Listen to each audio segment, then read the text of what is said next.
재판관 전원에 일치된 결과입니다. 주시문하십시오. 오늘 이 자리는 증인의 형사재판이 아니고 피청구인 윤석열 대통령의 탄핵 심판입니다. 증인 국회에서 이 메모 김용현 장관의 지시로 작성하셨다는 거 인정하셨죠? 정확하게 기억이 안 납니다. 예. 이 메모에 보면 최초 부인님, 이 부인은 VIP 대통령을 의미하는 것으로 볼 수 있는데 최초 부인님 대국민 연설 실시 전파시라는 기재가 있습니다. 대통령의 대국민 담화 상황을 상정하고 이후의 조치사항 정리한 거죠? 여기서는 제가 말씀드리는 게 제한이 되겠습니다. 그 밑에 있는 3번 쪽에 흑복 및 안면 마스크 착용, 칼라 태극기 부착, 야시장비 휴대, 개인 공포탄 개인 불출 이런 내용은 바로 다음 날인 12월 3일에 수방사 병력들의 출동 상황과 일치하지요. 동의하지 않습니다. 어떤 부분에서 동의하지 않습니까? 휴대한 물품이 이렇게 되지 않았더라고요. 공포탄 개인 불출 시행하셨죠?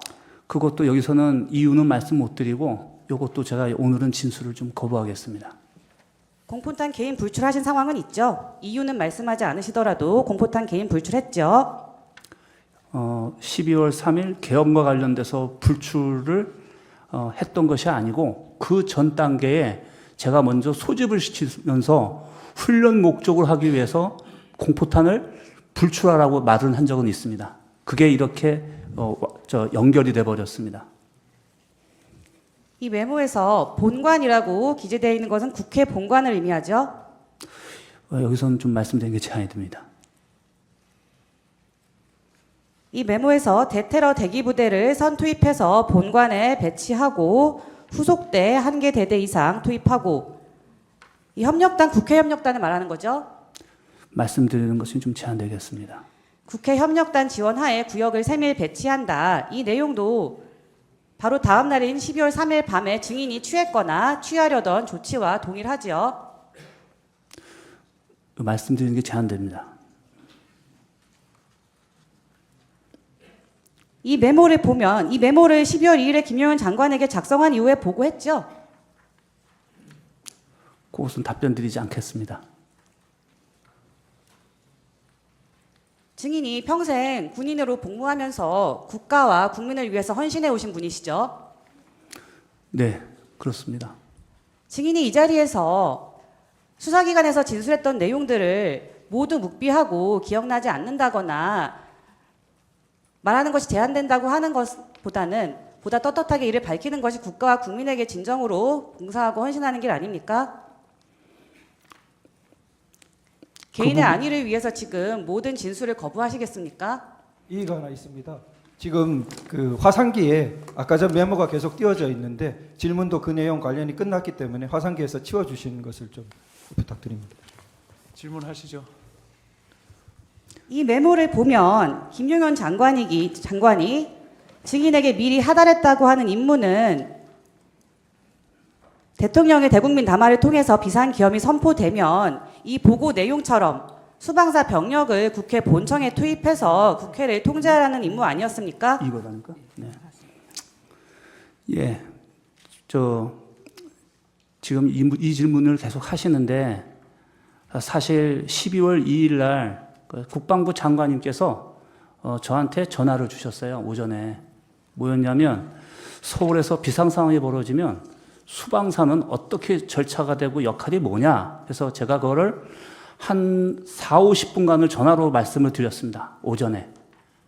그런데 장관님께서 또 전화 오셔서 야, 네가 말한 건 통합방위 절차가 다 알겠는데 야, 내가 머리에 다 안 들어오니 좀 정리해서 빨리 보내달라고 하셔가지고 제가 그때 아마 오전에 어딘가 현장 지도하고 있는데 전화를 받았습니다. 그래서 차 안에서 쳐서 보내준 내용입니다. 그래서 저는 이게 통합방위 절차에서 제일 중요한 게 국민과 소통, 그 다음에 거기에 따라서는 유관기관들과 절차를 어떻게 진행하느냐, 그 다음에 저희 자체의 통합방위 사태 때 매뉴얼에 맞춰서 제가 생각나는 대로 쭉 정리해 본 다음에 빨리 보냈던 겁니다. 텔레그램으로. 그래서 근데 참 안타깝게 이게 12월 3일 날 상황인데 어떻게 보면 제 입장에서는 제가 생각하는 작전 구상에 대한 내용을 정리해 드렸는데 다음 날도 비상계엄이 선포되면서 제가 비상계엄을 이해했을 때는 어떤 정확한 목적이라든가 또 어떤 과업이 없었기 때문에 상황만 인식하고 출동을 했습니다.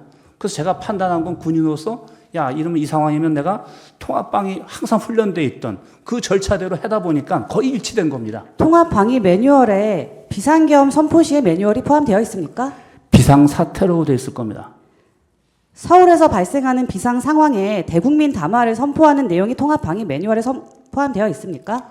그 부분은 또 장관님께서 또 말씀을 하시다가 국회라는 부분을 언급하셨어요.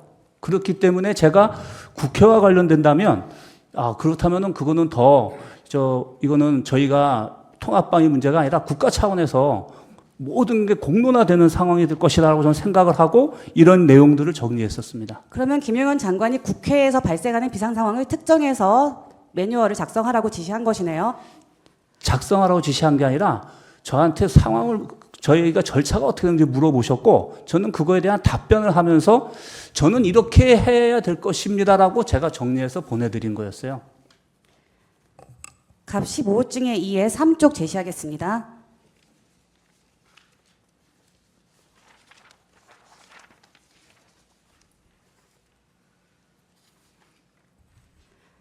증인 김용현 장관에게 아까 그 메모로 작성한 서울의 국회에서 비상 상황이 발생할 때 수방사가 조치할 상황에 대한 보고를 휴대폰 메모장에 작성한 이후에 또 본인의 휴대전화로 문을 열거나 부수는 데 사용하는 도구, 쇠지렛대, 국회 해산이 가능한가요? 등을 검색한 사실이 있죠.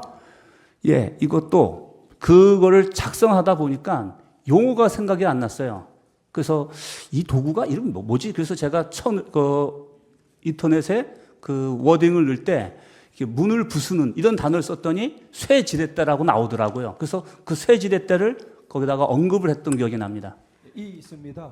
이 부분도 수사 보고서인데 보통의 형사 재판 같으면은 이 증거 절차를 거쳐서 제시될 수 없는 문건입니다. 이런 부분이 지금 현재 이렇게 아까 전에 조서와 마찬가지로 제안합니다. 예. 네, 계속하십시오. 증거 채택된 데 대해서 계속 같은 취지로 항의하시면은 저는 신문을 방해하는 거로 생각할 수밖에 없습니다. 하십시오.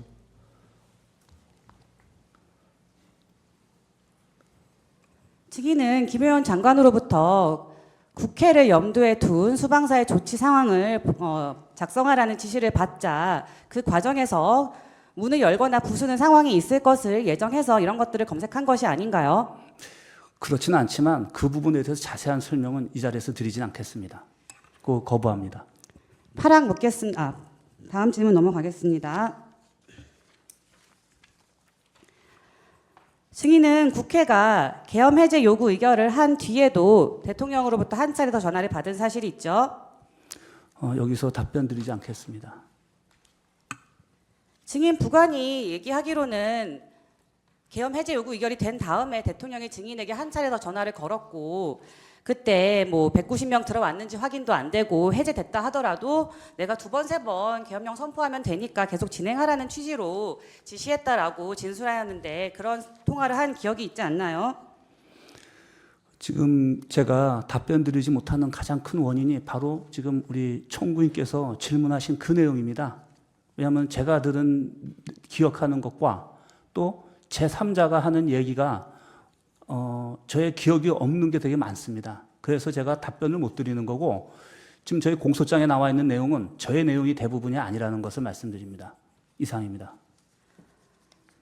증인이 검찰에서 진술한 내용과 증인의 뭐 부관이든 증인의 다른 뭐 조성현 대령이든 뭐 김창hat 단장이든 여러 다른 부하들의 진술 내용이 특별히 어긋나거나 다르다고 보이지 않고 서로 동일하고 비슷한 상황을 기억하고 있는 것으로 확인이 되는데 그렇지 않습니까? 재판장님 제가 잠시 당시 상황을 좀 설명을 드릴 수 있겠습니까? 해보십시오. 네. 저는 그때 아마 컨테이너 4분의 1 크기 안에 밀폐된 공간, 그러니까 차 안에서 핸드폰 3개를 가지고 지휘를 했습니다. 창문 2개를 통해서 바깥을 보면서 상황을 인지했고 그 다음에 대부분 전화는 한 번도 끊어짐 없이 쉼없이 전화가 오고 갔습니다. 지시도 하고 확인도 하고 그런 과정에 아마 군인들이면 장갑차 안에서 무전기 3개 들고 작전을 하면 무엇이 기억나고 안 나고 내가 한 말이 무엇인지도 모릅니다. 근데 어떻게 이렇게 자세하게 진술할 수 있는지도 제가 궁금하고 저도 지금까지도 마치 조각이 편린된 것처럼 생각이 안 나서 12월 31일 날 우리 검사하시는 분이 이렇게 진행이 됐습니다 했을 때 그때 저도 시간이 이렇게 지나갔구나라는 그 2시간을 이해했습니다. 근데 이 내용을 가지고 저보고 다 얘기하라고 한다면 사실은 그건 굉장히 위험하고 오히려 위증 가능성이 많다고 생각하기 때문에 제가 답변을 못 드린다는 것을 양해드리면서 드리겠습니다. 이상입니다. 제가 증인에게 기억에 반하는 진술을 하라고 하는 것이 아닙니다. 그 증인 군인으로 평생 복무하시면서 비상계엄이라는 상황을 경험한 적 있으십니까? 없죠? 수방사 병력이 국회에 출동한 적 있으십니까? 없습니다. 증인 대통령으로부터 직접 이날 이전에 전화를 받은 적 있으십니까? 처음입니다. 비상계엄이 선포된 굉장히 이례적 상황에서 그리고 대통령이 평소에 직접 전화도 하지 않는 대통령이 직접 전화를 지시해서 또 그리고 질문 사항하고 실무 확산기하고 전혀 관계 없는 것이니까 치워주시기 바랍니다. 근데 그 부분은 비상계엄이라는 제가 비상 상황이니까 제가 그런 아직 일이 있을 수 질문이- 있지 않습니까? 증인 제가 질문 아직 끝나지 않았습니다. 그런 이례적인 상황에서 또 대통령이 직접 전화로 지시를 하는데 대통령의 지시 내용에는 4명에서 1명씩 끌어내라, 국회의원을 끌어내라, 문을 부수고 나서도 들어가라, 뭐 총이라는 단어, 체포라는 단어, 민주주의 사회에서 차마 상상하기 어려운 사실은 굉장히 무거운 책임을 질 수도 있는 그런 충격적인 대화를 그런 지시를 내렸는데 그 상황을 기억하지 못한다는 게 가능합니까? 누구라도 증인이 검찰에서 진술하면서 총, 체포, 문을 부숴라 이런 단어들을 기억한다고 진술했는데 그것은 그 복잡한 상황에서도 대통령이 직접 전화를 했고 그 지시의 내용이 전혀 일상적이지 않은 굉장히 독특하고 이례적인 단어나 지시였기 때문에 증인이 그런 부분들을 기억해서 진술한 것 아닙니까? 그 부분은 제가 답변드리기 제한이 됩니다.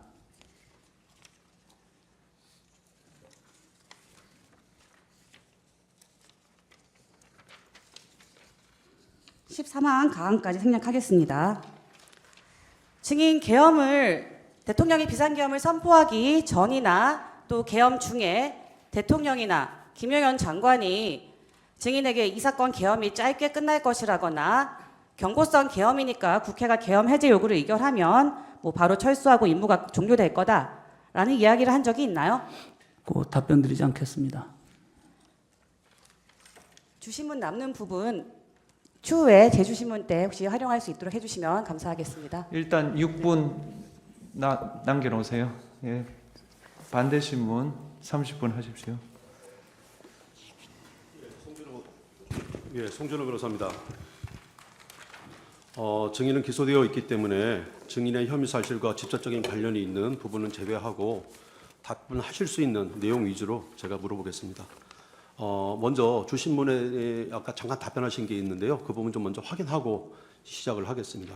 아까 검찰에서 진술하신 부분에 대해서 진술한 부분이 기재되지 않아서 이의를 제기했지만 기재되지 않았다라고 진술을 하셨는데요. 방금 말씀하신 게 맞죠? 그 부분도 답변드리지 않겠습니다. 예, 알겠습니다. 증인은 계엄 당시에 수방사령관이었죠? 네, 증인은 계엄 선포 시에 상관인 국방부 장관의 지시에 따라 국회에 병력을 투입시킨 것이죠. 그렇습니다. 증인의 병력 투입 지시는 계엄법에 따른 적법한 지시였죠. 이 부분은 좀 제가 재판관님, 이 부분은 좀 제가 하세요. 설명하세요. 네.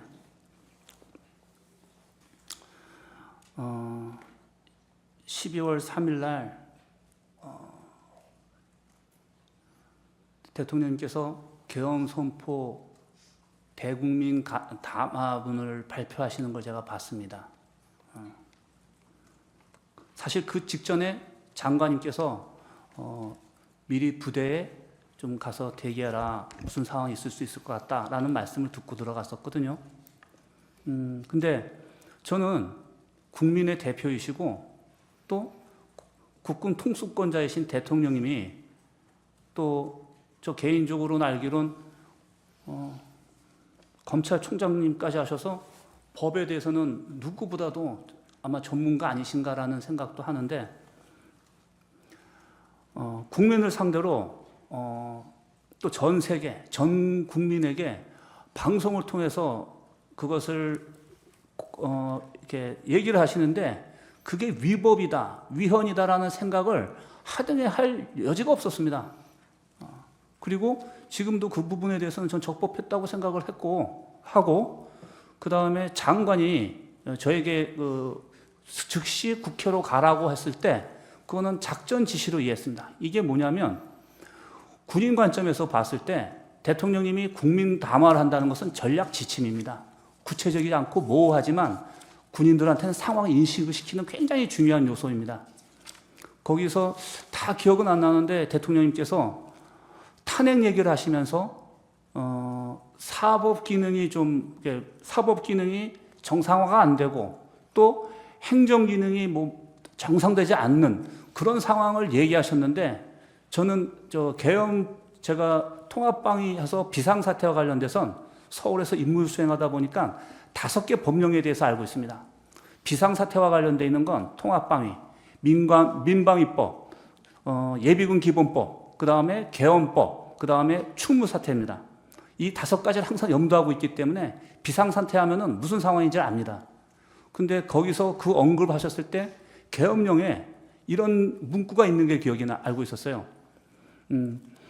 어떤 여러 가지 교란적인 이유로 그 행정과 사법 기능이 어떤 정상적으로 되지 않았을 때 그것을 회복하기 위해서도 계엄령이 선포되는 조건이다라는 걸 제가 알고 있었거든요. 그래서 위법은 아니면서 이게 상황이 그렇게 가고 있는 거구나라는 이해를 했습니다. 그리고 지금 저한테 질문 주셨는데 예. 김용현 장관이 국회로 출동 지시를 하셨을 때 그거는 제가 추후에 다시 여쭤보겠습니다. 예, 있습니다. 여기까지가 제가 예. 이해했던 상황입니다. 알겠습니다. 예. 증인은 계엄법 규정에 따라 적법하게 예하 부대를 국회에 출동시켰을 뿐이고 그 과정에서 무력을 행사하여 민간인에게 피해를 입히거나 다른 불법 행위를 저지르도록 지시한 바 없죠? 없습니다. 그 이유 거기에 대해서 좀 설명드리겠습니다. 연결이 되는데 그것도 추후에 제가 계속 여쭤봅니다. 알겠습니다. 예. 혹시 제가 여쭤보는 거에 미흡하면 그때 답변해 주시면 되겠습니다. 예. 증인은 계엄법에 따라 계엄 발령 시 매뉴얼대로 예하 부대에 대한 지휘권을 발동하였을 뿐이고 내란죄로 체포 구속된 부분은 되게 억울한 부분이 있죠. 그 부분은 제가 답변드리지 않겠습니다. 예, 알겠습니다. 증인은 12월 3일 비상계엄이 불법이라고 생각했다면 예하 부대를 출동시키지도 않았을 것이죠. 아까 말씀하신 그대로 내용으로 가름하겠습니다. 예. 7번 사항 질문하겠습니다. 증인은 수사기관 조사에서 누차 너무 많은 전화를 받아서 누가 무슨 말을 했는지 헷갈린다는 취지의 진술을 자주 해왔습니다. 증인은 전속보관에게도 기억이 하나도 나지 않는다라고 말한 바 있으시죠? 사실 전혀 기억나지 않아서 12월 5일인가 6일 날 예. 부관한테 물어봤습니다. 어떤 얘기를 있었냐? 내가 기억이 아무것도 안 난다. 예. 라는 얘기를 부관한테 물어본 기억이 있어요. 예. 네. 알겠습니다. 증인은 수사를 받으면서 기억이 잘 나지 않는데 수사기관에서는 다른 사람들은 이렇게 말했다라고 하면서 유도신문을 하였고 그 다른 사람들의 기억에 따라 증인 스스로 자기의 진술을 이렇게 맞춘 경우도 있었죠. 그거는 검사의 역할이라고 생각을 하고 예. 그거는 제가 크게 문제 삼지는 않습니다. 예, 알겠습니다. 계엄 전에 상황에 대해서는 약간 질문을 드리겠습니다. 2024년도에 대통령, 국방부 장관, 경호처장, 그다음에 방첩사령관, 수반사령관이었던 증인 등이 몇 차례 모이는 자리가 있었죠. 네. 몇 차례 모이게 된 것은 증인을 포함한 참석 지휘관들이 수도권 방위와 대통령 경호 등에 대해서 협조 부대들이라 함께하는 경우가 있었던 것이죠. 저는 그렇게 생각하는데 또 이 부분에서는 제가 더 진술하고 싶지 않습니다. 예, 알겠습니다. 예. 민주당 의원은 국회 국방위에서 야전에 근무하는 지휘관들은 대통령과 식사 한번 못 하는데 증인, 방첩사령관 등은 자주 한다. 이것은 불공평한 것이고 증인을 포함한 몇몇 지휘관들이 대통령 또는 장관에게 편애를 받는다. 아니면 미리 계엄을 모의한 것이다. 라는 주장을 하였는데요. 이는 전혀 사실이 아니고 선동하는 것이죠. 사실이 아니면서도 그 모임이 있는 것에 대해서는 저도 굉장히 불편한 건 사실입니다. 왜냐하면은 많은 장군들이 있는데 그것은 공평하지 않다라고 생각은 했습니다. 예, 알겠습니다. 이 자리에 계엄사령관 박안수는 참석한 사실이 없죠. 네? 예, 그 자리 모임 자리에 참모총장 박안수는 참석한 사실이 없죠. 네. 자, 증인은 2024년 12월 6일 계엄 이틀 후에 김병주 국회의원이 운영하는 김병주 TV에 출연한 바 있죠. 그렇습니다. 예, 김병주 국회의원이 먼저 인터뷰하자고 한 것인가요? 그것보다는 예, 저희 부하들이 예. 그 전에 아마 특전사령관이 아침에 그 부분에서 얘기하셨는데 제가 반대를 했습니다. 예, 왜냐하면은 군인으로서 기본적으로 상관의 승인을 받아야 된다. 예. 근데 나중에는 우리 저 특전사령관님께서 부하들에게 굉장히 미안해서 예. 내가 꼭 이거 얘기해야 된다 하시면서 본인은 알아서 하시겠다 하더라고요. 근데 그게 나왔습니다. 그걸 보고 저희 부하들이 우리 수방사에 그때 들어갔던 부대 우리 부하들의 입장에서 지휘관으로서 책임감을 가지고 해명해 줘야 되지 않느냐. 그래서 제 옆에 있는 주요 우리 참모들이 사실 이렇지만 꼭 오늘밖에 기회가 없을 것 같습니다. 꼭 예. 저 사령관님께서 책임지시고 하셔야 됩니다 해서 그때 동의했습니다. 12번을 생략하겠습니다. 증인은 김명주에게 인터뷰하기 전에 사전에 어떤 뭐 질의사항이라든지 답변할 내용 그런 건 상의한 사실이 없죠? 전혀 없습니다. 예, 알겠습니다. 120호 중에 10 동영상 좀 재상해 주십시오.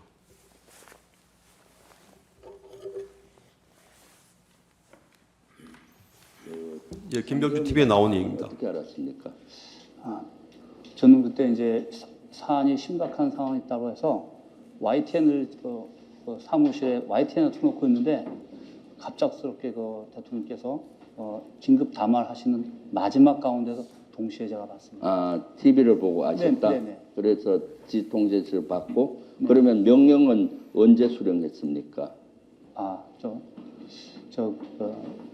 주요 지휘관 회의 BTC를 시작을 그렇죠. 했는데 그렇게 하면 주요 지휘관 하상회의를 먼저 시작했잖아요. 거기서 임무를 준 모양이죠. 아닙니다. 장관. 그 긴급한 상황에서 수방사령관은 먼저 네. 자리를 떠서 출동을 해라 네. 하셔서 제가 나오는데 어디로 출동하라고 지시? 거기서는 말씀하시고 네. 별도 임무가 있다 이렇게 네. 하셔서 나왔는데 이제 다시 폰으로 연락이 오셔서 국회로 가라고 이렇게 하셨습니다. 국회로. 네. 그럼 특임단을 보내라고 임무를 줬습니까? 그런 구체적인 건 아시고 네. 국회로만 가셨는데 네. 저희는 수방사가 서울에 있는 국가중요시설을 담당하고 있기 때문에 국회도 국가중요시설입니다. 네. 그래서 사실은 그때 운영할 수 있는 부대는 항상 비상대기하고 있는 우리 이번에 있는 그 3호 특임부대였습니다. 특임부대에게 임무를 줬다고 예. 하셨죠. 그럼 보내면서 임무를 준 것은 뭡니까? 보내면서 임무 준 거는 딴 거 없었고 네. 너무 시간이 없었기 때문에 그때 일경비단장 또 우리 참모장 저가 이 상황에서 가서 무엇을 해야 되는가 했을 때 제일 중요한 것은 그 서울 시민의 안전, 네. 다치는 거라든가 무슨 일 있으면 안 되고 그 다음에 우리 출동한 장병들이 다쳐서는 안 된다. 그래서 그러기 위해서는 우리 장병들 서로 챙겨가지고 안전하게 해라. 그러면서 참모장이 저한테 건의했습니다. 그러면은 이 장비 중에 총기라든가 이런 것들은 휴대하지 않는 게 좋겠습니다. 라고 네. 얘기해서 타당하다 제가 얘기를 하고 그렇게 준비를 시켰습니다. 예. 아까 지금까지 쭉 말씀하신 내용 그대로 아마 인터뷰를 하신 것 같습니다. 증인은 대통령 계엄 선포 후에 국방부 장관 주관 화상회의에 참석했고 장관이 증인에게 나가서 출동 준비하라고만 했죠. 네. 예. 직후 장관이 전화로 증인에게 국회로 가라라고만 했죠. 국회로 즉시 출동하라고만. 예, 출동하라. 예. 국회로 가라는 말 위에는 구체적으로 국회 어디로 가서 어떤 임무를 수행해라 이런 지시는 없었죠. 네. 수방사는 비상 상황에서 서울의 국가 중요시설 72곳을 방해하는 것이 기본 임무고 국회도 그 중에 하나였죠. 네. 2004년도 한 해만도 50군데 중요시설에 대한 훈련을 실시하였죠.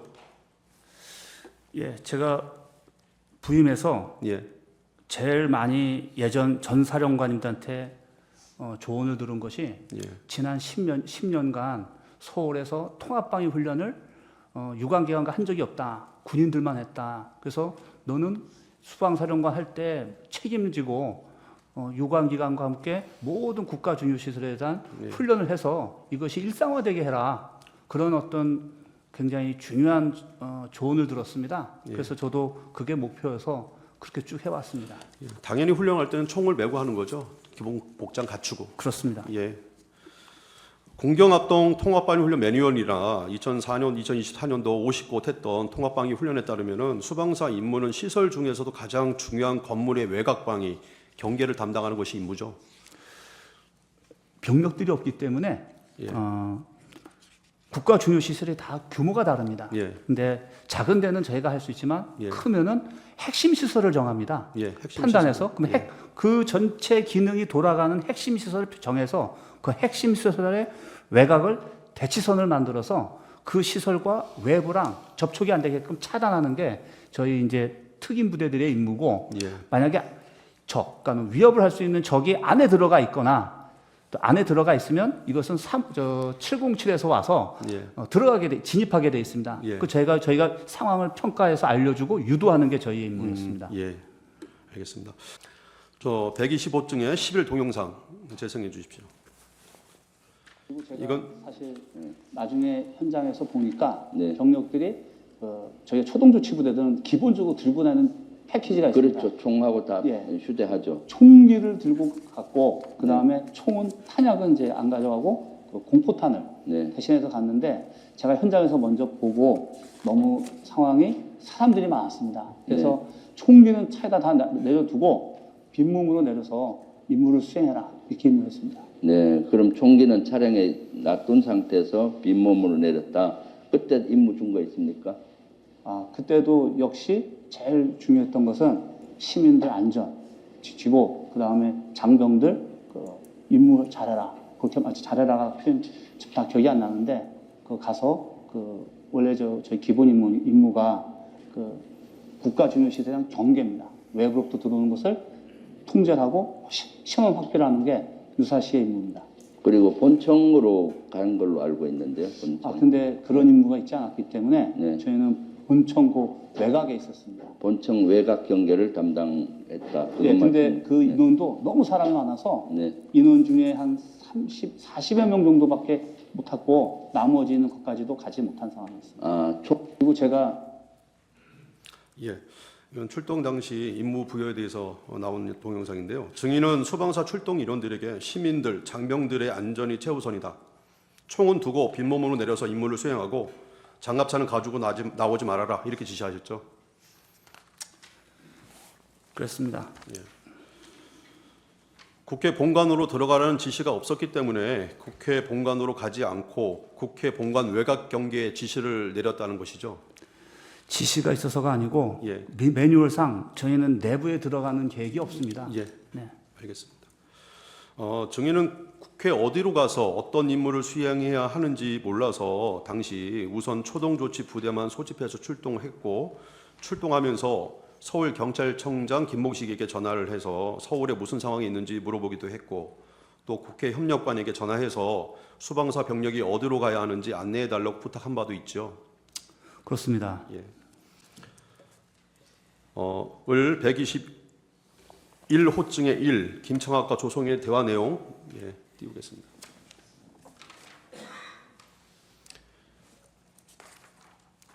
이것은 계엄 당시에 1경비 여단장 조성영과 군사 경찰단장 김청학이 대화를 나눈 것을 녹취한 것입니다.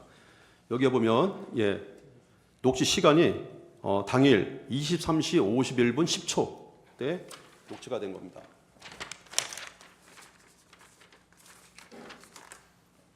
그 내용을 보면 내용이 이렇습니다. 예, 보면은 어떻게 가야 될지 이런 것들을 하나도 몰라서 우왕좌왕하고 있는 모습들이 보입니다. 예. 23시 51분이면 그 시간이면 이미 이제 국회에서 23시 47분에 회의가 개의되고 계엄 해제 요구안이 통과되기 바로 직전입니다. 이 대화를 살펴보면은 그때까지도 증인이나 그리고 증인으로부터 직접 지시를 받는 조성현, 김창학 모두 국회로 가서 뭘 해야 하는지 임무조차 모르고 있었던 것으로 보이는데 어떻게 생각하시나요? 그 부분은 전술제대 지휘관인 저의 책임입니다. 예. 상황 평가를 해서 과업을 줬어야 되는데 예, 그렇게 하지 못했기 때문에 부하들이 많이 힘들어했습니다. 예, 알겠습니다. 예, 국회 질문서에 나와 있는 국회 정경사진 잠깐 제시하겠습니다. 예. 병력 이동에 대해서 잠깐 여쭤보겠습니다.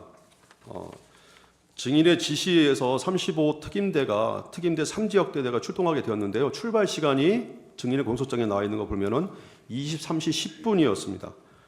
그때 출발한 사람은 16명 뿐이었습니다. 맞죠? 저는 실제 어떻게 인원이 어떻게 왔는지를 모릅니다. 시간은 기억 다 안 나시는군요. 네. 예. 이제 이 시간이면 계엄 선포된 후에 40분이 지나서야 초동 조치가 출발했습니다. 대략적으로 좀 늦게 출발했죠. 답변 드리기가 잘 안 됩니다. 알겠습니다. 계엄 선포 전에 증인은 미리 병력 출동 준비를 한 사실은 없죠. 미리 준비시킨 사실은 없죠. 그렇습니다. 예. 3호 특임대대가 국회 경내도 아니고 여기 국회 인근 한강 주차장, 이 노란색입니다. 이 한강 주차장에 도착한 시간이 23시 45분이었고 계엄 선포 후에 1시간 15분이나 지나서였습니다. 기억하십니까? 그거는 정확하게 모르겠는데 예. 대통령께서 계엄령을 선포하신 다음에 움직이다 보면 예. 자동적으로 시간상 그렇게밖에 될 수가 예. 없습니다. 그것도 제가 이제 뒤에 한번 여쭤보겠습니다. 예. 당시 이제 시민이 너무 많아서 병력을 국회 경내로 진입시키지 못하다가 최초 출발한 35 특임대 3지역 선발대 14명, 16명 출발했는데 운전면허 좀 빼고 14명만이 국회 칠문에 있는 담을 넘어서 국회 경내 이쪽으로 겨우 진입을 했습니다. 맞죠? 답변 드리기 잘 안 됩니다. 예. 그 증인의 공소장 기재에 따르면 그 시간이 12월 4일 00시 24분, 즉 계엄 선포 후 2시간이나 지나서였습니다. 기억나십니까? 답변 드리지 않겠습니다. 예. 계엄 선포 후에 2시간 만에 수방사 병력 14명만이 국회 본관도 아니고 국회 칠문 근처 담을 넘어서 경내에 겨우 들어갔는데 이 칠문에서부터 다시 국회 본관으로 가려면 또 한 15분 정도 또 많이 소요되죠. 답변 드리지 않겠습니다. 예. 모르겠습니다. 예, 알겠습니다. 국회가 계엄 해제 요구안을 가결시키기 전에 국회 경내에 있었던 수방사 병력이 겨우 14명 정도밖에 없었습니다. 그 상황 기억하십니까? 답변 드리지 않겠습니다. 예. 국회 출동 지시 후에 국회 근처 이 주차장까지 도착하는 시간이 아까 1시간 15분 정도 출동 시간 걸렸는데요. 아까 말씀하셨듯이 이 시간은 뭐 현재 늦은 시간도 아니고 통상적으로 걸리는 시간이죠. 정확히 모르겠습니다. 예. 18번 생략하겠습니다. 예, 125 중에 12 동영상 재생해 주십시오. 작전 중간에 윤석열 대통령으로부터 지시나 전화를 받은 적은 있습니까? 한 차례 정도 오셨는데, 한 번. 예, 네, 지금 기억에 지금 다 정신이 하나도 없습니다. 네. 그때 전화가 너무 많아가지고, 네. 근데 오셔서 똑같은 걸 물어보셨습니다. 어떤 걸 물어보죠? 거기 상황이 어떠냐? 네. 그래서 똑같은 얘기를 했습니다. 굉장히 이제 복잡하고 우리 인원이 이동할 수도 없다. 그랬더니 가만히 들어보시다가 알겠다고 하시고 더 전화 끊으셨어요. 작전. 예, 김명주 TV에 나간 것이 계엄 후 2일 후니까 그때 기억이 가장 정확하지 않겠습니까? 근데 이때까지도 예, 사실은 굉장히 기억이 없었습니다. 예, 네. 기억이 다소 불분명했을 상황이군요. 그리고 누구하고 접촉되지 않은 상태이기 때문에 물어보지를 못했고 예. 그냥 상황일지, 그러니까 예. 지통실의 상황일지를 받아서 시간이 어떻게 됐구나만 알고 예. 그때 비로소 병력이 어떻게 투입되고 어떻게 됐는지를 그때 저도 상황을 이해했었습니다. 예, 알겠습니다. 그 당시 증인은 대통령으로부터 1회 전화를 받았고 아까 동영상 나와 있듯이 어떤 상황이냐라고 대통령이 물었고 증인이 국회 앞에 도착했는데 무척 복잡해서 인원이 이동할 수가 없다라고 말했더니 이에 대통령이 가만히 듣고 있다가 알았다라고 전화를 끊었다고 하는데 이거는 맞나요? 기억나나요? 네, 그것은 맞습니다. 예. 증인은 대통령에게 사람이 너무 많아서 혼잡합니다. 들어가려고 해도 어느 문으로 들어가야 될지 모르겠습니다라고 말씀하신 건 기억나나요? 혹시? 그래서 답변드리기 제한됩니다. 예, 알겠습니다. 그랬더니 대통령이 증인에게 국회 정문에서 의원회관 쪽으로 쭉 가다 보면 경찰이 신분증 확인하고 국회 관계자들을 들여보내주고 있을 거다. 거기로 가서 경찰에게 얘기하면 들어갈 수 있다라고 말했다고 하시는데요. 혹시 기억나시나요? 답변드리지 않겠습니다. 예. 증인은 방금 본 영상에서도 막 헷갈린다고 아까 말한 게 나오는데요. 검찰 조사에서 계엄 당시 장관으로부터 수십 번 전화가 오고 또 그 밖에도 서울청장, 국회 협력관, 예하부대 지휘관들과 셀 수 없이 많은 전화 통화를 해서 정신이 없었고 또 누구와 몇 번 무슨 내용으로 통화했는지 기억이 잘 안 난다는 취지로 진술을 한 적이 있는데 맞죠? 답변드리지 않겠습니다. 예. 증인은 계엄 이후에 부관에게도 전화가 너무 많이 오고 정신이 없어서 계엄 당시의 상황이 잘 기억이 나지 않는다라고 말한 사실이 있죠. 아까 처음에 말씀하셨죠. 네. 예. 대통령이 증인에게 국회로 들어가는 방법을 알려준 통화 이후에도 대통령과 통화한 적이 있는지 그리고 대통령과 총 몇 번 통화했는지 기억이 잘 안 나시죠? 답변드리지 않겠습니다. 군 검찰 등은 증인을 조사하면서 대통령이 또 전화하지 않았냐, 뭐 이런 저런 내용으로 통화하지 않았냐 이렇게 유도하면서 물은 적 없습니까? 그렇지 않습니다. 이 증인은 처음에는 기억이 나지 않는다고 진술하였으나 검찰이 계속 반복해서 물어서 검찰이 질문한 것에 맞는 그런 부합하는 듯한 진술을 한 적도 없나요? 그거는 검찰의 역할이라고 생각을 하고 답변드리지는 않겠습니다. 예. 대통령이 전화해서 190명이 들어왔다는 건 확인도 안 된다. 총을 쏴서 문을 부수고 들어가라. 계엄이 해제돼도 2번, 3번 계엄령 선포하면 된다. 이렇게 말했다는데 이건 기억이 없다고 진술을 하셨는데요. 맞죠? 답변드리지 않고 예. 이 부분이 저의 재판에서 다툼의 여지가 있는 부분입니다. 예, 알겠습니다. 당시 수방사 병력은 공포탄뿐만 아니라 총기도 소지하지 않았지 않습니까? 그건 나중에 혹시 저한테 시간을 주시면 예. 전체적으로 어떻게 작전을 그려나가는 건지 그걸 한번 설명하면서 답변드리겠습니다. 예, 맨 마지막에 말씀드리겠습니다. 제 기회를 드리겠습니다. 120호 중에 13 동영상 재생해 주십시오. 그거는 상급부대에서는 혹시 보고했다든가 지시받은 건 있습니까? 철수에 관계된 거는? 근데 얼마 안 돼서 위에서도 연락이 와서 철수를 승인하는 걸로 그렇게 왔기 때문에 제가 보고 드렸다기보다는 임무를 받은 것 같습니다. 그럼 제가 사항계통으로 철수하라고 네네. 했습니까? 사령관님이 장관이나 계엄사령관한테 전화를 받은 건 아니고요. 네, 직접 받지는 않았습니다. 네, 그건 예, 국회 계엄 해제 요구안이 의결된 후에 대통령이 국방부 장관과 계엄사령관을 불러서 병력을 철수하라고 지시를 했고요. 그 지시가 상황계통으로 내려왔다고 하는데 수방사 병력은 상황계통으로 지시도 받은 적이 있죠. 그 부분은 제가 비하폰을 받았기 때문에 사실입니다. 예. 증인은 계엄 당시 대통령 국방부 장관으로부터 누군가를 체포하라는 지시를 받은 사실이 있습니까? 없고 그 다음에 그것은 더 이상 답변드리지 않겠습니다. 예, 알겠습니다. 제가 질문 좀 드리겠습니다. 청구인 측 김진환 변호사입니다. 저는 증인이 아주 불행한 군인이라고 생각을 합니다. 그 상황에서 그 직위에 있었기 때문에 불행한 운명에 처한 안타까운 군인이라고 생각을 하고요. 사실 이런 군인들이 우리 과거에도 여러 차례 있었습니다. 아까 그 증인이 알고 계신 법이 몇 가지 있다고 했는데 증인 헌법도 아시나요? 헌법 알고 계십니까? 군과 관련된 부분만 좀 알고 있습니다. 네, 군과 관련된 부분입니다. 헌법 5조 2항에 네. 군의 정치적 중립성을 규정하고 있는데 네. 이 규정에 대해서 알고 계신가요? 알고 있습니다. 이 규정이 헌법에 왜 들어갔다고 생각하시나요? 있습니다. 증인신문은 경험한 사실에 대해 해야 되는데 지금 평가적인 의견이나 지식 차원을 묻고 있습니다. 있습니다. 헌법에 대해서 알고 있다는 걸 알아보기 위한 거니까 신문하십시오.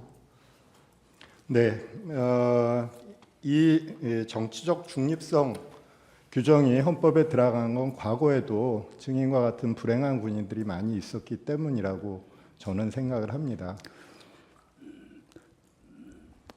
혹시 하실 말씀 있으시면 하셔도 좋고요. 방금 변호사님께서 불행한 군이라고 얘기하시는데 상황은 그렇습니다. 근데 불행한 군이라고 생각하지는 않고 군인은 이 부분도 나중에 우리 재판관님께서 이 부분에서 저에 대해서 한번 의견을 좀 시간을 주시면 제가 왜 그날 투입하게 됐는지 그리고 그거에 주저하지 않았는지에 대한 입장을 한번 얘기하겠습니다. 불행하다고 표현하시는 건 좀 과하시고 그건 굉장히 저한테 군부 입은 사람한테 대한 굉장히 좀 좋지 않은 표현이라고 생각합니다. 아, 그러시군요. 저는 지금 증인께서 처하신 상황이 불행하다고 느껴졌기 때문에 그런 거고 나쁜 의미로 쓴 것은 아닙니다.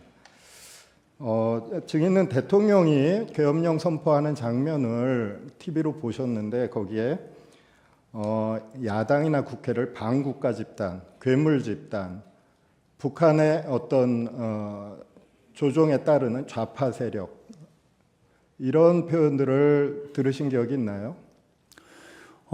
답변 드리진 않겠습니다. 네. 예. 그런데 그런 TV 방송을 보셨던 건 맞죠?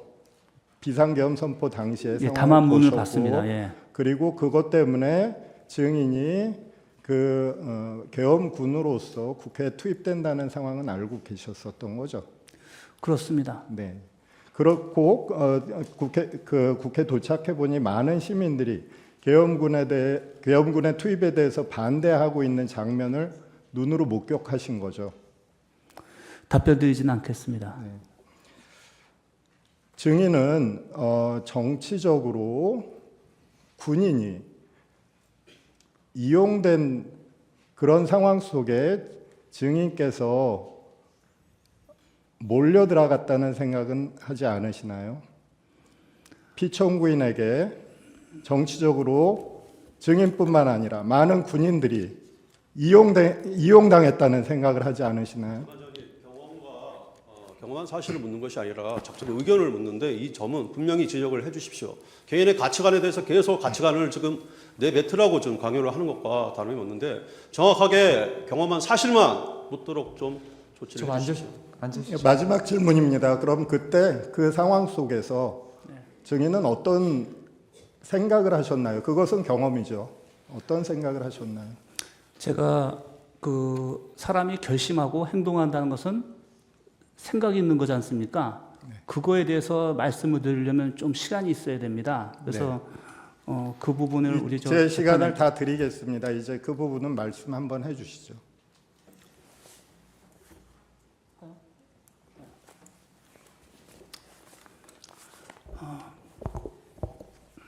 존경하는 재판장님 그리고 여기 국회를 대표하시는 분들과 또 대통령님 다 계시는데 저는 군인입니다. 근데 저는 군에 대해서 비전을 갖고 있었고 가지고 있고 그 다음에 저의 역할은 저를 통해서 다음 세대 그 다음에 우리 후배 장병들이 좋은 선례가 되고 모범이 되고 그들의 어떤 가치관이 정립되기를 바라는 목표로 살아왔습니다. 작년 1월 30일 날 수방사령관 되고 얼마 뒤에 어떤 사건에 대해서 제가 징계위원으로 참석하게 되었는데 그 사건이 저한테 상당히 영향을 많이 줬던 것 같습니다. 모두 다 아시는 건데 서해 민간 공무원 피살 사건에 대해서 그 관련되어 있는 작전 책임 부대장에 대한 징계를 제가 하게 됐었습니다. 그 내용은 보안이고 비밀이기 때문에 내용은 말씀 안 드립니다. 결론적으로는 우리 대한민국 국민 한 사람이 죽었는데 결심하는 사람이 없었고 상황 평가하는 사람이 없었고 건의한 사람이 없었고 확인한 사람이 없었다는 걸 제가 알았습니다. 제가 군인으로서 지금까지 살아오고 또 삼성 장군까지 돼가지고 제가 해야 할 일이 뭔가 하고 생각했을 때 그 잘못된 풍토를 바꿔야 되겠다라는 생각을 했습니다. 그것도 전 어떻게 보면 교만이라 생각하고 오만일 수 있습니다. 그 부분에 대해서 굉장히 결심을 했었습니다. 근데 2달 뒤에 우연치 않게 그런 비슷한 상황이 있었습니다. 3월 30일인가 서울 상공 북쪽에서 피하 식별이 되지 않는 UAV가 발견이 됐습니다. 우리 예하 방공부대의 TOD가 잡았는데 제가 그때 밖에서 전술 토의하고 있는 중이었습니다. 확인되지 않는 UAV가 와 있는데 이 위치와 거리, 방향상으로 봤을 때 2분 30초 아니면 대통령께시는 특정 지역으로 들어옵니다. 어떡할까요? 라고 연락이 왔습니다. 물론 제 밑에 제대의 지휘관들 다 있었지만 아무도 얘기 안 하고 저만 제 전화 통화에서 답을 듣고 싶어 했습니다. 교전하라 그랬습니다. 격추시키라 그랬고 제가 당시 곧바로 비화폰으로 합참의장님께 전화를 드렸습니다. 이런 제가 보고를 받았고 제가 정확하게 상황 파악은 안 돼서 영상 사진을 보내라서 제가 보니까 이건 UAV 맞습니다. 2분 뒤면 대통령 계신 쪽으로 날아옵니다. 교전하겠습니다. 라고 말씀을 드렸어요. 그때 장관님께서, 우리 합참의장님께서 잠시만 대기해라. 요거 내가 다시 한번 확인하겠다. 하신 뒤에 한 2분 정도 뒤인가 저희 수방사에 통제하지 않고 보고하지 않은 아군 UAV였습니다. 그 2분 상황이었지만 격추시키라고 말할 때 저는 모든 걸 다 내놨습니다. 근데 제가 1월 30일 날 우리 전우를 징계를 해본 거 보면서 군인이 항상 영광이 아니라 어느 한순간은 사라질 수 있고 나갈 수 있겠다. 근데 어떤 모습이냐라고 생각했을 때 책임이라고 생각했습니다. 그리고 지난 12월 3일 국회로 출동하라고 했을 때 제가 가장 먼저 나가게 됐던 이유도 제가 책임지려면 제가 먼저 보고 판단해서 임무를 줘야 된다고 생각을 했는데 그 결과까지 가보진 못했지만 하여튼 결론적으로는 이렇게 됐고 제가 이 자리에 서게 됐습니다. 앞서 불행한 군인이라고 얘기하셨는데 그러면 안 불행한 군인이 무엇인지 제가 묻고 싶고 그러면 우리 대한민국 국민은 국민의 어떤 한 가지 사건에 어떤 위협에 대해서 확실하지 않은 위협 또 뭔지도 모르는 비상이 걸렸을 때 이거저거 다 따지면서 법적인 거 다 따지면서 나중에 합니까? 그건 제가 묻고 싶습니다. 그렇게 하는 게 그게 행복한 거 그게 아까 말씀하셨던 어떤 군인이라고 하셨죠? 그 행복한 군인인가? 그런 군인은 마무리 좀 해주세요. 예. 이상이고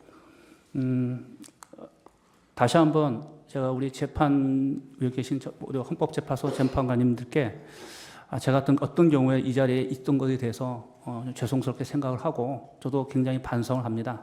하지만 오늘 제가 한 진술은 제 공소 제기와 관련돼서 대부분 답변을 못 드렸습니다. 그러나 저의 재판에서는 군인답게 그 다음에 담대하게 다 하나하나 오늘 하신 얘기들에서 어떤 그런 것들이 다 진술될 것이라고 약속드립니다. 이상입니다. 네. 정영식 재판관님이 질문하시겠습니다.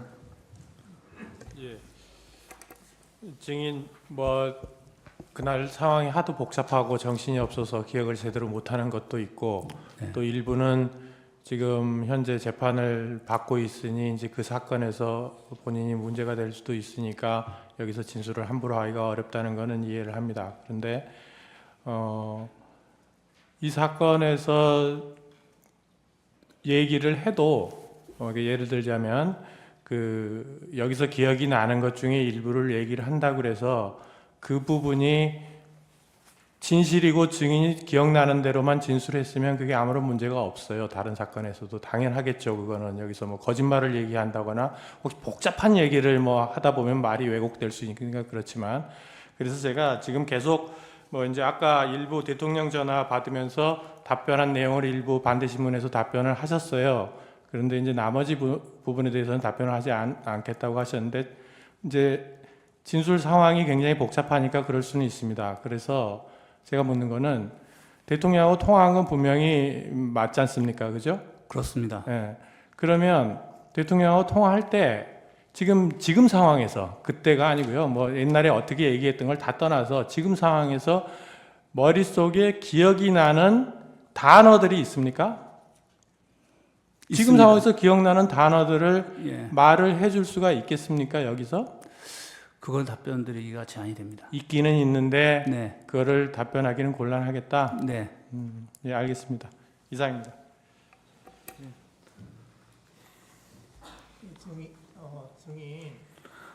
증인은 지금 저기 삼성 장군이잖아요. 그렇죠? 네, 근데 이제 국방부 장관인 김용현 장관한테서 지시를 받았잖아요. 네. 안 따르면 항명이 되는 거죠. 따르지 않으면 항명이 되는 거잖아요. 따르지 않으면 항명이라고 일단은 장관님이 그때 처음에 말씀하신 기억이 있습니다. 예. 그런데 이제 그래서 증인은 이제 대통령이 법률 전문가이고, 네, 그리고 김용현 장관의 그런 지시는 작전 지시로 이해를 했고, 네. 그래서 믿고 따른 거잖아요. 그렇습니다. 예, 그래서 그 당시에 이제 증인이 이 상황을 판단하는 것이 다소 좀 어려움이 있을 것으로 예상이 됩니다. 이제 그런데 그때 증인이 그 현장에 투입한 지휘관이 대령이 2명 있죠. 네, 그 조성현 대령하고 김창학 대령. 그렇습니다. 예. 그 조성현 대령은 좀 멀리 있었죠, 그때. 원래 부대 위치가 저희 부대 쪽이 아니라 저 강 이북에 있습니다. 예. 그래서 거기에 거주하고 있었기 때문에 멀리 있었습니다. 예, 그래서 이제 그 2시간 내에 오기가 좀 힘들다. 네, 그랬었죠. 이제 근데 그때 이제 굳이 그 조성현 대령한테 지시를 한 게 이제 증인이 이제 또 김용현 장관한테서 지시를 받아서 조성현 대령한테 지시를 했잖아요. 네네. 굳이 지시를 한 이유가 그 조성현 대령이 그 무슨 진압하는 파트 쪽에 있었습니까? 그렇지 않고 서울 지역 내에서 어디든지 즉시 투입할 수 있는 그런 개념과 훈련을 시켜온 유일한 지휘관입니다. 그 다음에 제가 이제 수도방위 사령관이지만 제가 유사시에 쓸 수 있는 부대가 몇 없습니다. 그 부대의 지휘관이기 때문에 그렇습니다. 그래서 그 용산 대통령실 부근 경비나 뭐 이런 그것도 그 부대가 담당을 했던 거고요. 그렇습니다. 예. 그 인질 협상을 하게 되면 김창학 대령이 지휘를 했다고 하는데 그건 왜 그렇습니까? 그거는 우리가 군사 경찰과 또 민간 경찰의 그 전문가들이 사실 거기서 양성이 됩니다. 그러다 보니까 또 자격증 같은 게 있는데 그게 이제 군사 경찰 쪽에 있습니다. 근데 그때 상황은 저 인질 이런 것 때문에 한 건 아니었습니다. 예. 그러면 김창학 대령은 조성현 대령보다는 빨리 왔겠네요. 다시 말씀해 주시죠. 빨리 도착했겠네요. 그건 모르겠는데 누가 먼저 도착했는지는 제가 기억이 없습니다. 예. 근데 이제 그 입장을 바꿔놓고 생각을 하면 이 조성현 이제 직책은 단장이잖아요. 조성현 네. 단장, 김창학 단장. 네. 이제 이분들의 입장을 생각을 해보면 이분들은 또 증인에게서 지시를 받았잖아요. 그렇습니다. 그러니까 이제 그 지시받은 상황에 대해서 하나하나 이제 이행을 해서 네. 그래서 이제 김용현 장관이 얘기한 지시를 주로 이제 그 조성현 단장에게 전달을 하신 거잖아요, 증인이. 그대로 전달한 것보다는 제가 해석을 합니다. 왜냐면은 제가 지휘관인데 그냥 전달하면 그 지휘관입니까? 제가 해석해서 거기에 맞는 추정 또 필요한 과업들을 줄 수 있어야 되는 것이고 그렇게 훈련되어서 제가 왔습니다. 지금까지. 그러니까 이제 그렇게 지시를 하신 거죠. 그렇습니다. 이제 그래서 지금 이제 약간 혼란이 생기는 건 뭐냐면 이 조성현 단장도 증인의 지시를 따라야만 되는 상황이었고 네. 이제 그거를 이행을 했단 말이에요. 네. 이제 그런데 그 입장을 이제 지금 와서 이렇게 보면 네. 이제 증인도 이제 나는 대통령이 법률 전문가고 그러니까 이건 적법한 지시라고 생각을 했고 네. 그리고 또 그에 따라서 그 김용현 장관이 작전 지시 차원에서 이렇게 얘기를 한 거에서 그걸 따랐는데 지금 좀 상황이 이제 증인이 기소가 됐으니까 네. 굉장히 좀 증인으로서는 억울한 상황이잖아요. 저 말씀입니까? 네, 증인으로서는. 저는 책임져야 될 상황이고 우리 단장 2명은 제가 당시에 그래도 빨리 그 사람들을 생각한 거는 신뢰하고 있고 어떤 임무가 구체화되면 할 수 있는 사람이라 생각해서 판단해서 정한 건데 제 입장에서는 되게 미안하죠. 그렇죠. 네. 이제 그러니까 그 두 단장들도 사실 지금 입장이 굉장히 곤란할 것 같고 네. 그분들도 지금 조사를 받은 것 같아요. 네, 그래서 이제 결국 그 이제 증인의 재판 같은 데에서 이제 그 단장 두 명의 그 진술도 증거로 사용될 것 같고, 예, 그 입장은 똑같거든요. 지금은 대통령에 대한 탄핵 재판이지만 네. 여기에서는 증인의 진술을 지금 증거로 쓰기 위해서 네. 지금 오늘 증인으로 나오신 거거든요. 네. 그래서 그러니까 이런 이제 군인으로서 이런 상황에서 이제 그 증인이 이제 이거를 많이 잘못했다. 지금 이거를 따지는 것이 아니고 지금 여기는 지금 탄핵 재판이니까. 예. 그래서 저는 이제 일단 대통령, 그 다음에 국방부 장관 김용현, 그 다음에 이제 수방사령관인 증인, 그리고 증인의 지휘를 받는 그 단장 두 사람, 이런 것들이 쭉 이렇게 내려오면서 서로 좀 곤란한 입장이 지금 된 것 같거든요. 그래서 지금 이 자리에서 증인이 좀 증언하기 어렵다고 하는 거를 굳이 이야기를 하라고 말씀은 드리기가 어려울 것 같고, 이제 다만 증인의 그 지시를 받은 그런 단장들도 똑같은 상황이 되어서 좀 그 입장도 좀 생각을 하셔야 될 것 같거든요. 네, 그거만 좀 말씀을 드립니다. 알겠습니다. 네. 다른 분이 있나요? 예. 그러면 제가 한 가지만 물어보겠습니다. 네. 정인이 저 수사기관에서 조사를 받았잖아요. 네. 그때 변호인을 선임하셨나요? 변호인을 선임하고 나서 조사받기 시작했습니다. 변호사님 성함이 어떻게 되나요? 우리 김인원 변호사님을 포함해서 여러분이 있습니다. 그러면 이렇게 물어볼게요. 오늘 저 나오신 변호사님도 포함되나요? 그렇습니다. 대표십니다. 예. 오늘 나오신 분 성함이 무엇이든가요? 김인원 변호사님이십니다. 예. 예, 정인 수고하셨고요. 예, 돌아가셔도 좋습니다. 네. 예.